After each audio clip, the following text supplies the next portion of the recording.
All right, we got Tennessee now. Head coach Tony Vitello, accompanied by players Drew Gilbert and Evan Russell. Coach, we'll open it up with a statement from you, and then we'll have questions for the players. Yeah, it's a little repetitive of what I said on the field, but I don't think I can come up with original material or more original material. I think the thing that was satisfying was there was a couple guys in Starkville that maybe didn't finish the series or have as great of a series as they would have liked, a couple pitchers in particular, and they responded in tremendous fashion. And then there was also a couple situations in the game where if you look at the box score, it looks like it was one-sided, but it was not. There was moments in that game. There was a lot of moments, and our guys responded during those moments in quality fashion, and a lot of those were on defense. So you ask any coach, any sport, they want the defensive part to kind of come first and to go well. And fortunately, with good coaching and a lot of hard work, these guys have played good defense for us all year long. It's something we take pride in. Questions for the players now. We'll start in the front. Evan, what did you see from Blade after coming off that pretty impressive performance against Mississippi State and then coming in and starting the SEC opener? I thought he would look like a different guy during Mississippi State. I thought he was on a mission, and the box score clearly showed because his velo was high. He was in there to do a job, and that was to win the game. But I thought he came out today, was kind of feeling for some pitches, but he got in his rhythm, and he definitely started making some really good pitches to some really good hitters. So as long as he can keep the momentum going in the right direction, we'll be in good shape. For both of you, just what do you think was key to getting off to a quick start? You all haven't played in several days, and first time no midweek game. Just how nice was it to have that time off, and it didn't even seem like you all were off for several days with how you all started. Yeah, I mean, it was, nice to have a few days off, but I think we can all agree here that, we were ready to play after a couple days. But back to your question about getting off to a hot start, I think kind of mentality-wise, just coming out and attacking right away, whether that's, pitching or offense. I think that's what we did, and, the numbers show it. Coach V says that if you ever, get out of the mentality of being on the hunt and wanting to attack, then, you'll get exposed. So I think that's kind of the approach that we took, and there's a lot of players that came out, especially Jarrell Ortega, with his AB to start off the game. It kind of set the tone for how the entire game was going to be, and everyone fed off of it. You're already in the starting lineup, dude. You don't have to drop. Coach Vitello's Just got to stay in there as long as I can. Can you guys just take us through some of that downtime, just how you stayed locked in those moments and tried to prepare for tonight? This is a team that really enjoys being around each other, so it's not too difficult if we do have downtime and a lot of time in the hotel with each other because everyone truly enjoys each other's company. And, I think we have a lot of talent in the lineup and in the bullpen and on our entire staff, but being cohesive as a team is really the biggest thing that we have going for us. I think Beth, our nutritionist, too, she was a maniac because all these hours kept flip-flopping. And obviously our ops guy is in here, Chad Zerker, who's a Memphis Hall of Famer. Good job, Chad. But Beth and probably any nutritionist or just any team organizing stuff with the hotel, they do a good job of working with us. But the rain has turned it into they're the hardest working people right now other than the grounds crew. Right in the front. Speaking of that downtime, you guys were able to get out of the hotel yesterday and go and have a little fun. Pitchers got to hit. Evan, you were on the mound a little bit. Just what did that do for your guys' confidence and, having to wait and finally you get to play? Just what did that, having fun yesterday help you guys with? At this point in the season, it's good to get reps and keep improving, but, you've got what you got at this point, and we're going to go out and we're going to have fun and we're going to compete. And it's always nice to have a practice to where we can kind of just be free and enjoy being out on the field because although it's only been a week, it felt like that we had been in the hotel for a month and we were ready to just get out there and, play baseball. Question for both guys. I know that for years the talk has been for teams that don't have a lot to prove going into this tournament for the NCAA tournament, how much do they want to be here? How much do they want to win?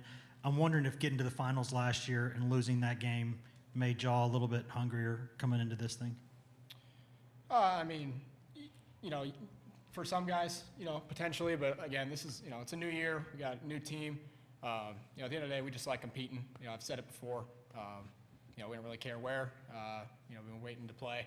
I'm ready to play whenever.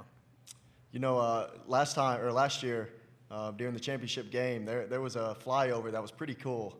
And I don't know if Gilby, you know, wants to get back and see that, but I think a lot of people do, and I'd say he does too. But you know, I think that, you know, the SEC puts on a good show here, and we definitely want to come out and represent our conference and our team as best as we can.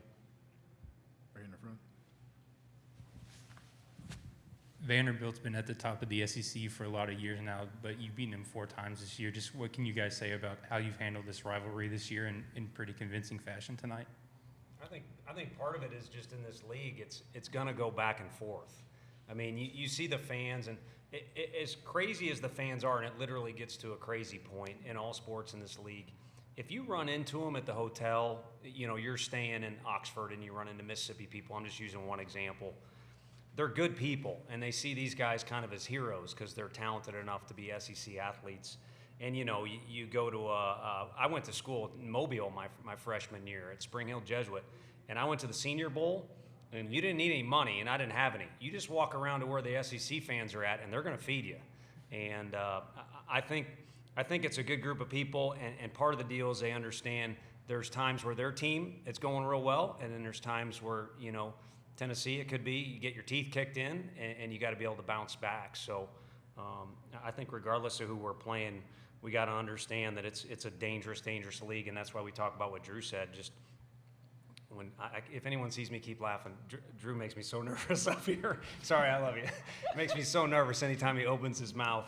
But I do love him. But yeah, I think that's kind of the deal. So that's why you have to stay ready to compete at all times. And then when it doesn't go your way, you got to ride out the storm. Mr. Johnson from in Starkville was putting it on us bad, and I think the way these guys acted was the way you have to. You have to keep competing, and you can't go too far one way or the other. Also playing the waiting game with you guys are the fans. Speaking to a couple of them today, it's kind of become an expectation to see you all perform the way you guys do. Just what does it mean just to still see that sea of orange out there and know they're still here supporting you? Oh, sorry. You know, I can't even get on Twitter and scroll through Twitter without seeing, you know, Tennessee fans just really on the edge of their seats wanting us to, you know, get out here and play. So I think that just shows that the fan base has bought into what we're trying to do, and they love it just as much as we do. You can talk. Yeah, kind of to piggyback off what Evan said. I mean, it's pretty cool just to kind of see, you know, how our fan base can travel and, you know, the amount of fans that were here tonight. I mean, it's easy, you know, when we don't know when we're going to play, just to not be here. But, you know, for them to show up, it's pretty cool. Right in the front. You guys have reached 50 wins for the 4th time in program history, and this was just the first game of the SEC tournament. You still have everything else after for the NCAA tournament. Just how big is that for you guys and what this team has accomplished this season? You know, winning is an outcome for what we're just doing. Our approach isn't really to win game. It's just to go out and you know, have fun and enjoy what we get to do. You know, our approach is to go out and compete as highly as we can. And I think winning is just kind of the effects of it.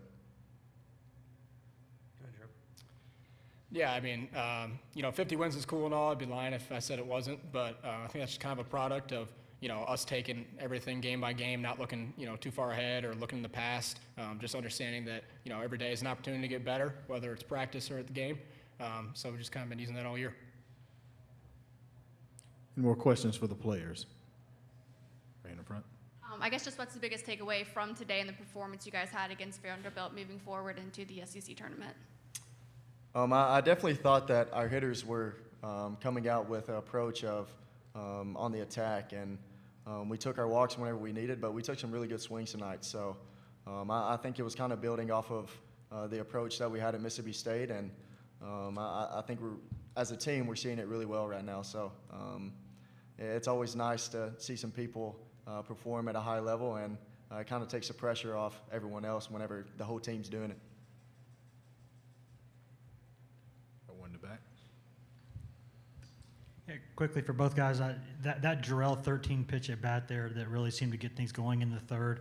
I know y'all have a lot of those at bats where you just kind of stay in there for a long time. That was a 13 pitch one, and to end it with the RBI double like that, it seemed like that really opened things up. How excited do y'all get when things like that are going on? Yeah, I mean, it was awesome. Not only does it, help Jarrell, but I think it helps the guys behind him too. They had to throw everything at him, and that helps us. We kind of use that, kind of the info that Jarrell gave us basically with his at-bat and use it for our next at-bats. And, me and Jordan and Trey can help piggyback off of that. Anything else for the players? All right, thanks, guys. You gentlemen can step down. Thank you. Thank you. Thank you. Questions now for the head coach. Start right here on the right. Tony, just how nice was it to see after so many days off the guys get off to a quick start? It was great because you're kind of fibbing or lying through your teeth if you don't, have some questions on how it's going to go.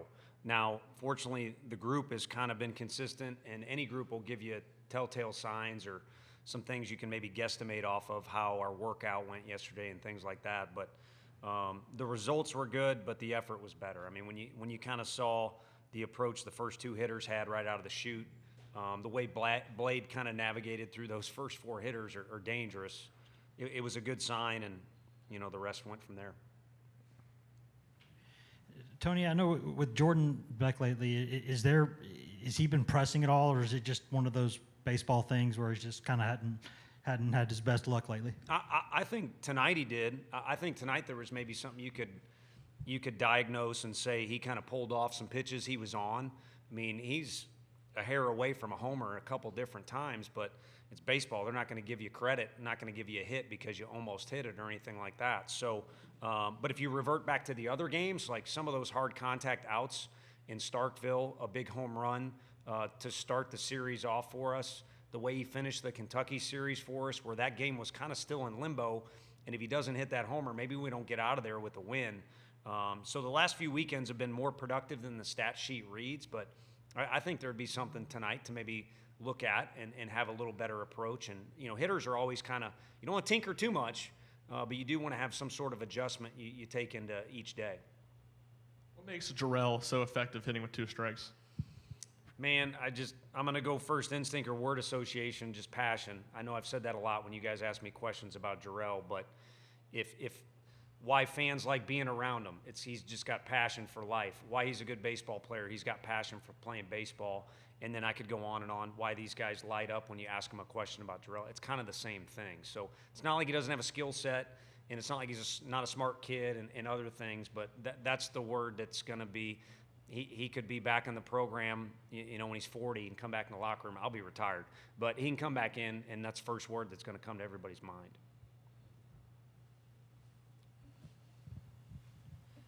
Tony, just having Enrique Bradfield Jr. kept off the bases, Blade held him 0 for 3. He went 0 for 4 on the night. Just how huge is that for this win and just the havoc he can cause when he gets on the base path?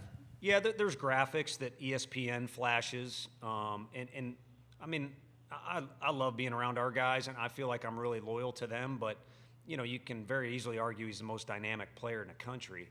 And so he stung a couple balls tonight, so it's not like we had a great strategy. I'd say we were fortunate for him to not be on the bases and kind of mess things up. But I think, too, you see those graphics and everything like that, you got to just play ball.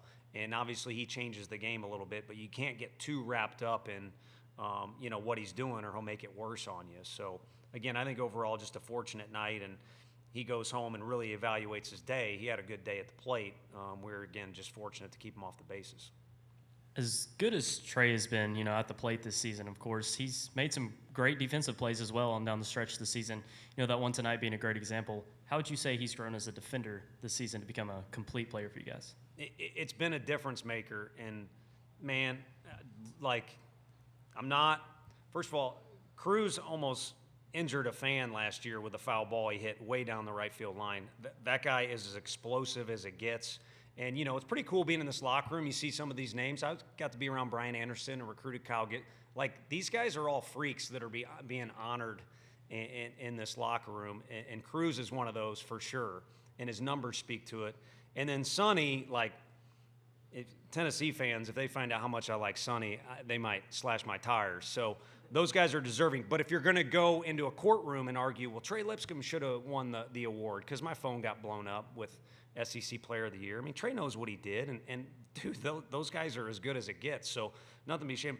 But that one little difference is that guy plays maybe the most undervalued position in college sports. I mean, when Frank Anderson was at Texas, they put Houston Street at third just because they didn't want any more errors over there. And, Houston's arguably a Hall of Fame, pitcher in the big leagues. So he plays that position and plays it very, very well. So that's kind of a difference maker on what he brings to the table every day. And that's the best way I can describe it. So hopefully that makes sense, and no ill will towards anyone or anything like that. But Trey is my guy. Tony, you obviously come to Hoover to try and win the whole thing, but it's also kind of your final tune-up for the regionals and what comes after that. Just how important of an outing was that for Blade to kind of get him into that postseason mindset and have him pitch as well as he did today? Yeah, I mean, sometimes you sit up here and you got to kind of work around what you guys are asking, to be honest with you, but you kind of hit it. I mean, it needed to happen. He needed to show he could start because against Mississippi State, he was arguably, you could say he was the best reliever for both teams, and both teams got a lot of good arms. And then tonight he started against the team that, played really well to beat Mississippi and dynamic throughout the lineup, not just Bradfield. So we needed that. And so we'll see what's going on moving forward. But now that he's back in a rhythm, he's a routine, and he's gotten himself where he's more healthy than ever. I said it when we went out there and talked on the mound when he was coming out of the game. Now we kind of got a weapon that we can choose to use as we see fit. And where he's been great is he's been the one guy, probably because he's more comfortable. He's been around the program than those other three guys, Doe, Burns, and Beam. It's just been like, tell me what to do, and I'll do it. To make life easier on those three guys and also to be a good teammate, and he just wants to win.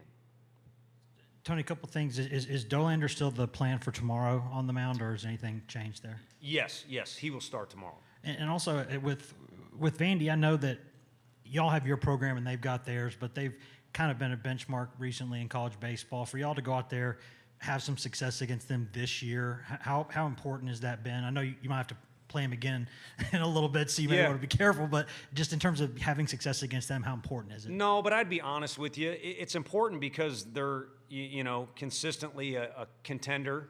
They're consistently a team you have to beat in our division if you want to have a worthwhile spring. So it's important, but they're different than we are, and that's not a bad thing or a good thing. And, Coach Van Horn at Arkansas has got his thing going on, and Sully at Florida, and, LSU came into our dugout. Everybody's kind of got their own flavor going on. So I think what's important is we kind of try and master ours as best as we can.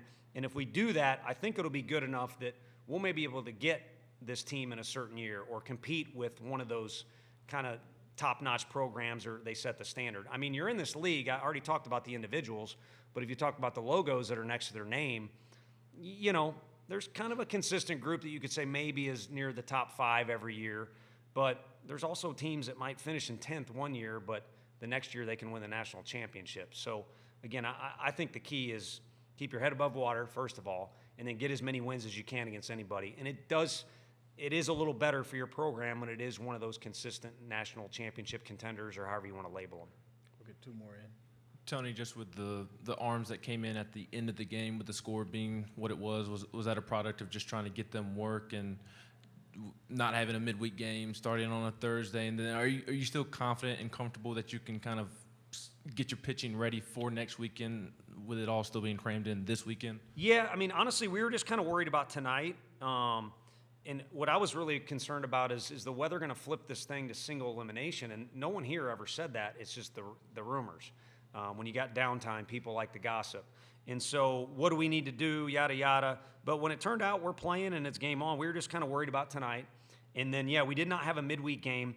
And then last week, no one was really stretched out because you've kind of got that deal where Blade came in and finished a game, so you could argue you didn't use your bullpen at all one of the nights in Starkville, if that makes sense. So I think him being back and, again, kind of being a swingman for us has made that difference where, hey, if one of our starters only gets us 4 quality, but we're in contention for winning the game, that's one short of kind of the benchmark, but I like this group in that situation. How do you kill 4 days in Hoover, Alabama, and did you kind of feel any extra anxiousness from the team to get out there and play tonight? I honestly didn't sense it from them. I think a little bit of cabin fever, going a little stir crazy. You got to do your workouts, yesterday was like a flip the switch, like we got to go now because the weather may beat us. And then we were a part of a high school graduation over at Samford when we were there. That came with some comedy for any of our players. They were cheering on the graduates, let's put it that way.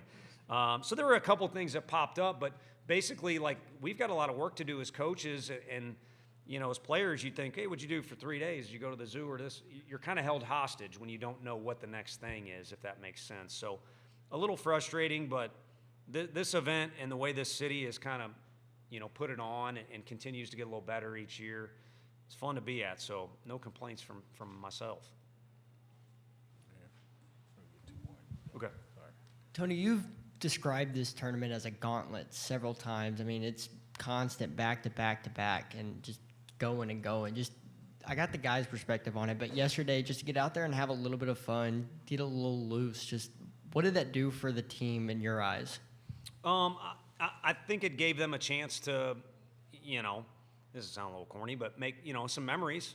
I mean, you're not going to remember what you did every day, in Hoover while you're waiting to play, but you'll kind of remember some moments. And I think, we did a couple things that were off script and a couple things to make sure the guys are having fun being around one another after we kind of got our work in. But to me, it's kind of the definition of what the program is for us and probably a lot of others. Like, you got to eat your meat and potatoes if you want your dessert, or however the Pink Floyd song goes, So we put in our work, and they did a nice job, and they'd been cooperating with us with all the things we do.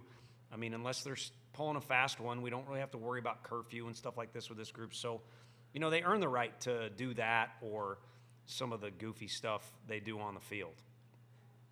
Final one. Coach Blake Burke came out of the dugout for a pinch hit home run. He's had like 1 out of 6 at bats as a home run this year. How important is he as a weapon coming out of the dugout?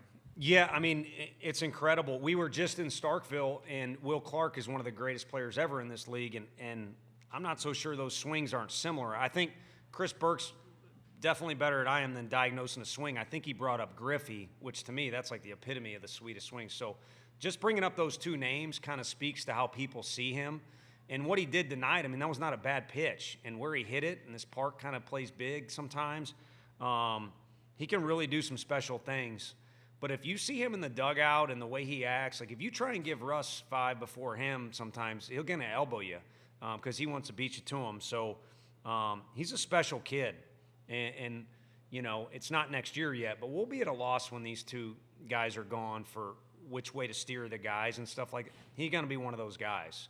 So I could go on and on about the kid, but for now, he's carved out a niche on this team, and I think it's valuable because you don't want any holes, but no one's going to have a complete team where they don't feel like there's any weaknesses. But there's no doubt the things we ask him to do, he does very well, and he kind of provides a little bit more weaponry, if that's the right way to say it.